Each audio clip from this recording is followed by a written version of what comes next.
এবার আসেন জোহরের সালাত তাফসীরের কিতাবের মধ্যে আসছে জোহরের সালাত 4 রাকাত কেন? আমাদের অনেকের মনে প্রশ্ন আছে না নাই?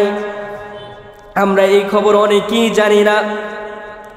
হযরত ইব্রাহিম আলাইহিস সালাতু ওয়াস সালাম বৃদ্ধ বয়স হয়ে গেছে, কোনো সন্তান নাই। বৃদ্ধ বয়স হয়ে গেছে, কোনো সন্তান নাই। আল্লাহ পাকের কাছে দোয়া করলেন, রব্বি হাবলি মিনাস সলিহিন। ও দয়ার মালিক, আমাকে একটা নেককার সন্তানের ব্যবস্থা করে দাও। আল্লাহ রব্বুল আলামিন ইব্রাহিম আলাইহিস সালাতু ওয়াস সালামকে নেককার সন্তানের সুসংবাদ দিয়া দিলেন। বিবি হাজেরার গর্ভে ইসমাইল আলাইহিস সালাতু ওয়াস সালাম চলে আসলো।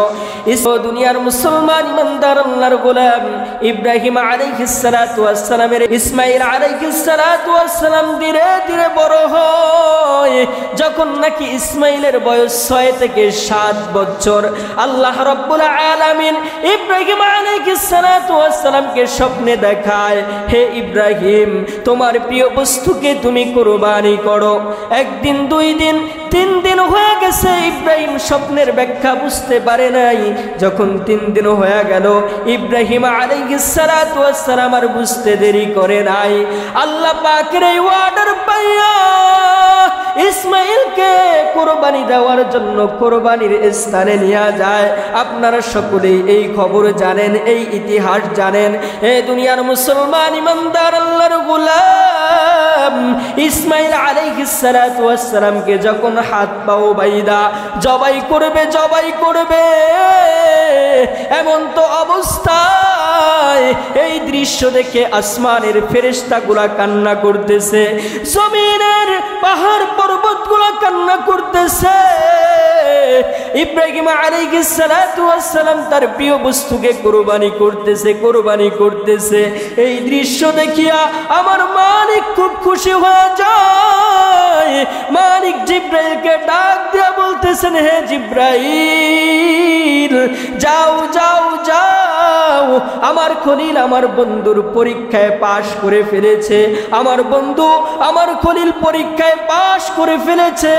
যাও, জান্নাত থেকে একটা দুম্বা নিয়ে যাও, ইসমাইলকে সরায়া ইব্রাহিমের সুরের নিচে দুম্বাটা বসায়া দাও।